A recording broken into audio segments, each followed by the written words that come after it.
Hello दोस्तों, welcome to Kempi online academy. तो दोस्तों, आज की क्लास में अपन पढ़ेंगे परमाणु में इलेक्ट्रॉन भरने के नियम।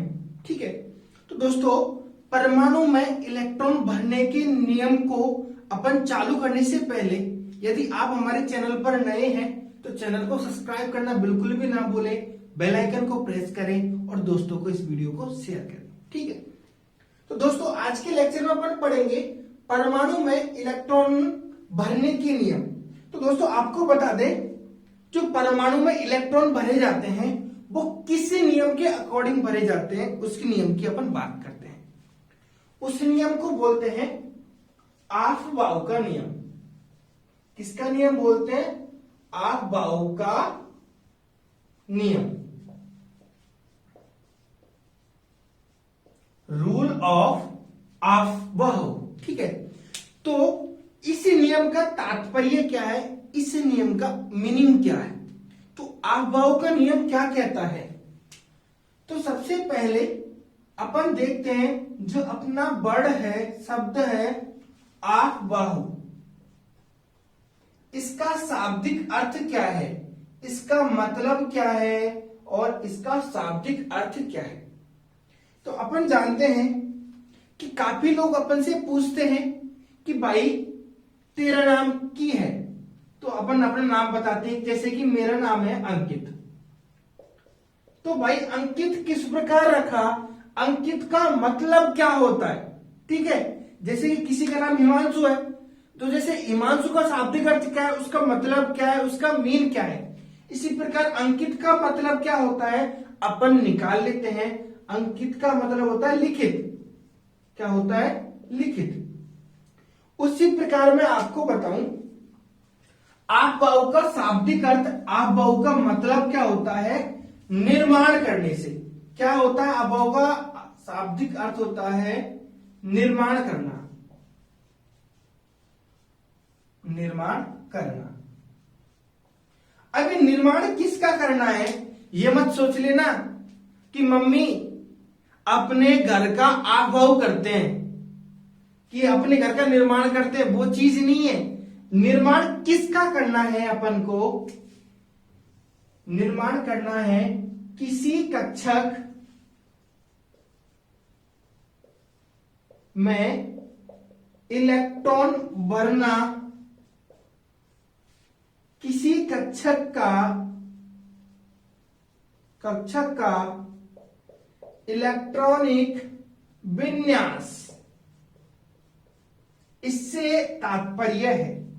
ऑफ-बाउ का शाब्दिक अर्थ हुआ निर्माण करना।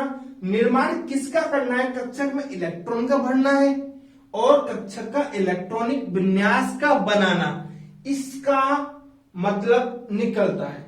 उसका मतलब ये नहीं होगा निर्माण करना कि मम्मी घर का ऑफ-बाउ बनाना है, नहीं।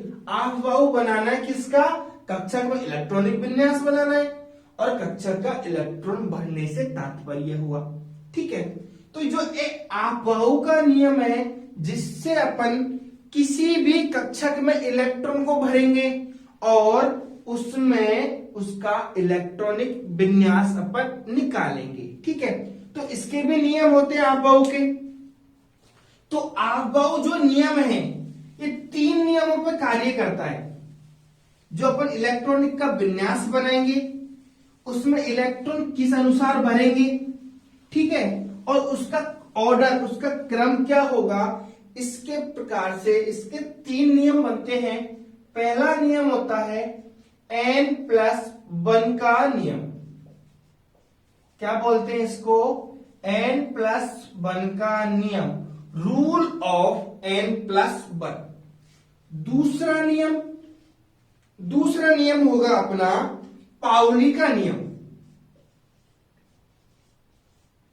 पाउली का नियम।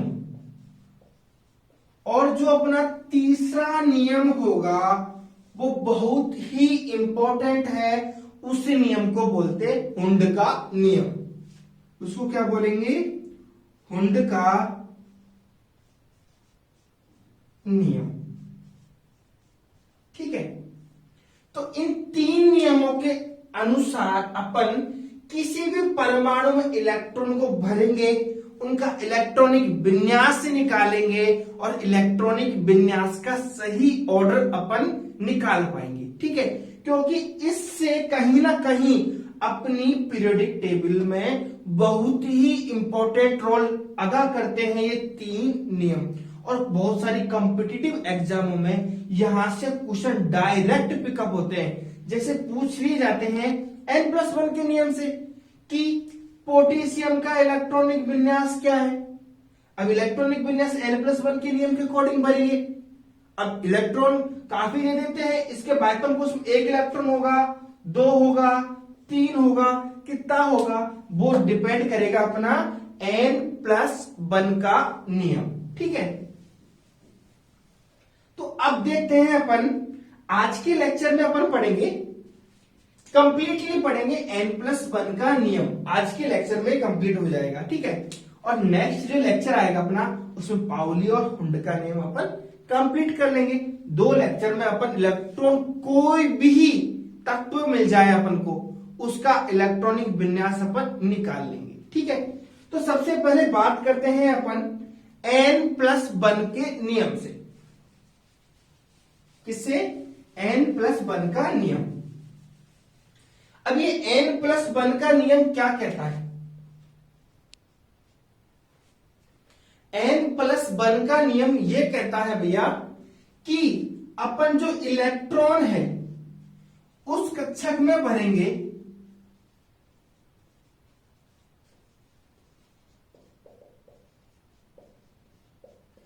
इलेक्ट्रॉन उस कक्षक में भरेंगे जिसकी ऊर्जा कम हो। ठीक है, बिल्कुल सिंपल सा तात्पर्य, बिल्कुल सीधा सा मतलब है इसका कि इलेक्ट्रॉन को अपन उस कक्षक में भरेंगे जिसकी ऊर्जा कम है। भाई अपन जनरल लाइफ से इसको अपन रिलेटेड करते हैं, कोरिलेट करते हैं। ठीक है, कि अपन को ग्लूकोज, जिंक की आवश्यकता कब होती है? जब अपना शरीर बिल्कुल डाउन पड़ा है, शरीर में एनर्जी नहीं है। तो अपन क्या बोलते? शरीर में एनर्जी नहीं है, इसलिए अपन को कुछ ना कुछ energy drink, glucose, Glucon D something लेना चाहिए। तो उसी प्रकार N+1 का नियम भी यही कहता है कि किसी भी कक्षक का इलेक्ट्रॉनिक विन्यास लिखते समय इलेक्ट्रॉन उस कक्षक में पहले भरे जाएंगे जिसकी ऊर्जा कम हो। ठीक है, अब जिसकी ऊर्जा हमको कैसे पता चलेगा कि कौन से ऑर्बिटल, कौन से कक्षक की ऊर्जा कम है और कौन से कक्षक की ऊर्जा ज्यादा है? तो इसके लिए अपन एक चार्ट बनाते हैं।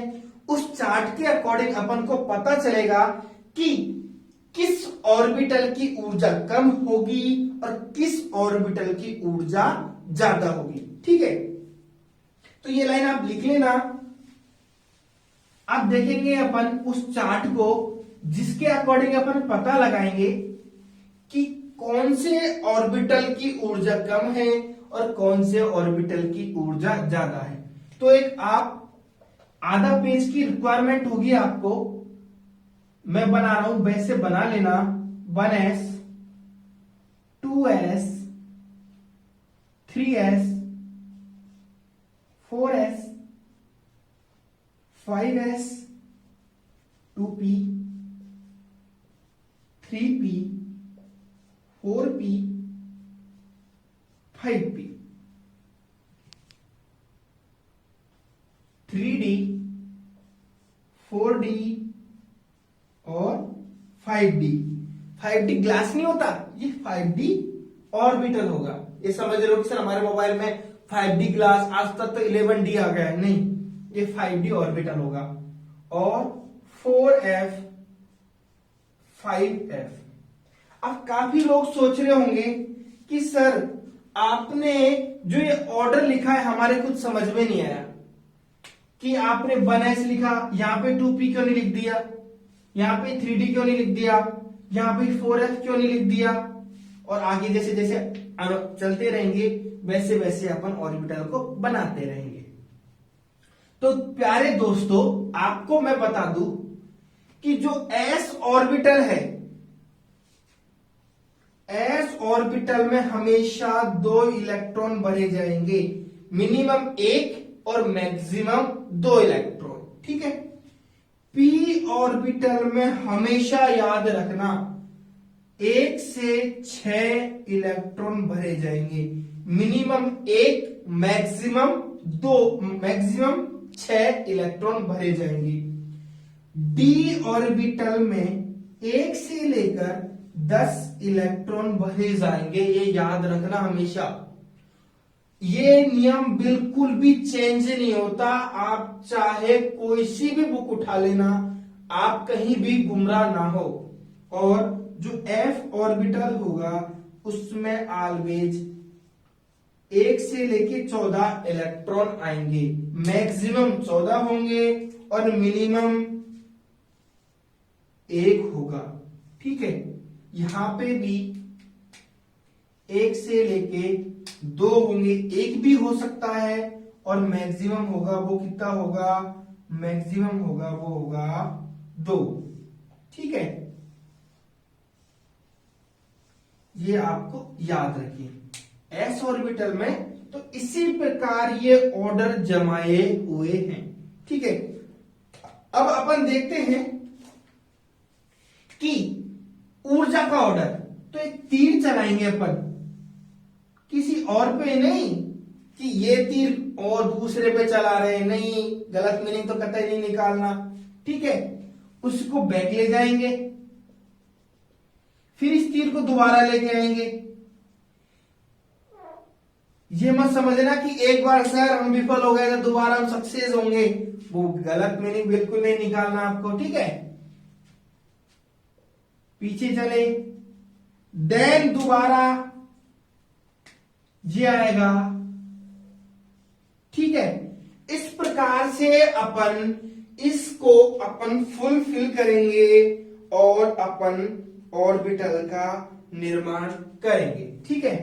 दोबारा ले गए इसको,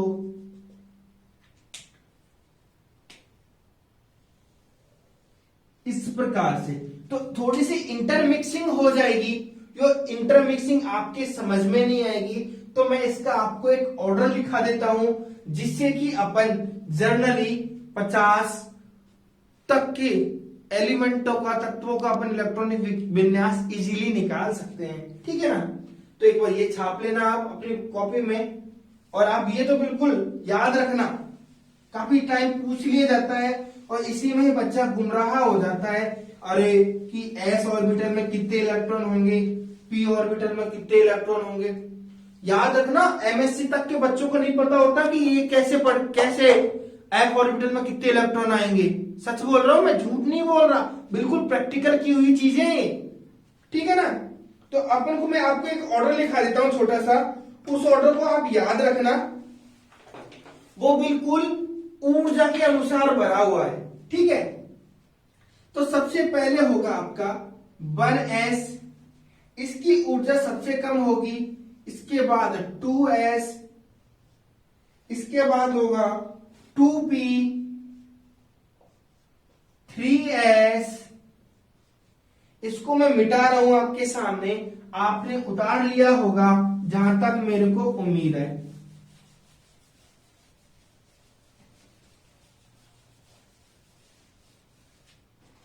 S,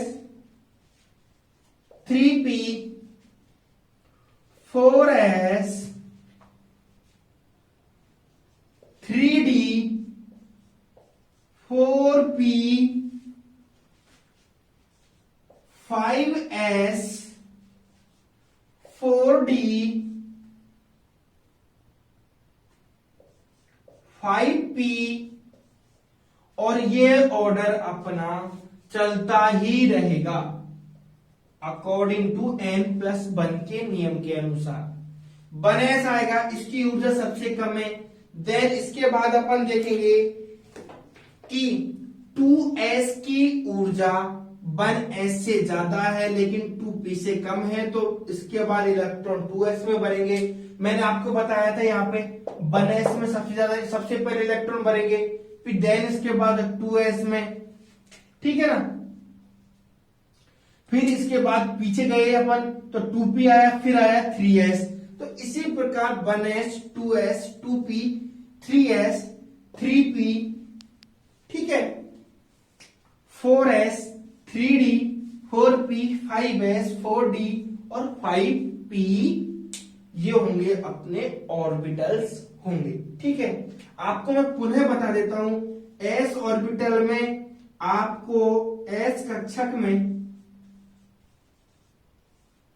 कितने इलेक्ट्रॉन होंगे, 1 से लेके 2 इलेक्ट्रॉन होंगे। p कक्षक में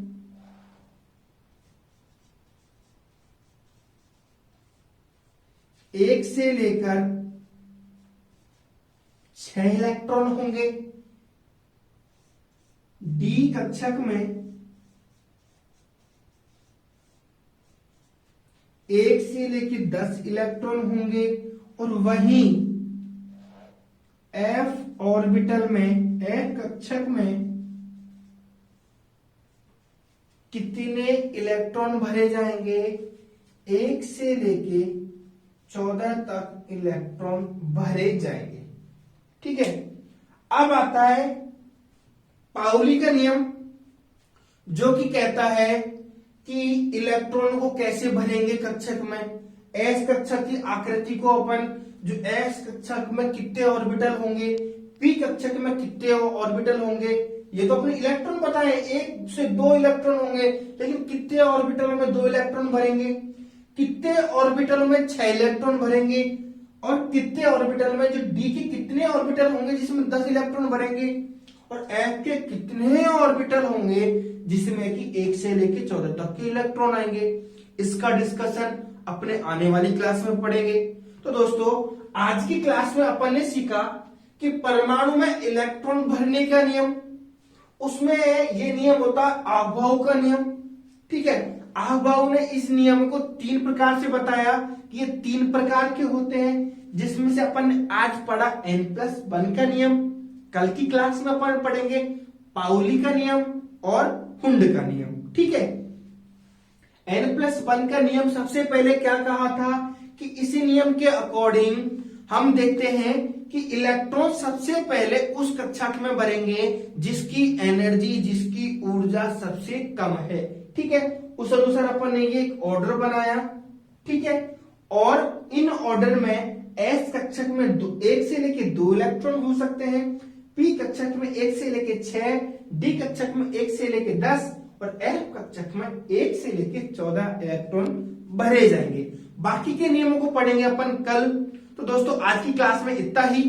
अपने आप को स्वस्थ रखें, मास्क लगाएं और अपने आप को, समाज को और देश को आत्मनिर्भर बनाने की कोशिश करें। धन्यवाद।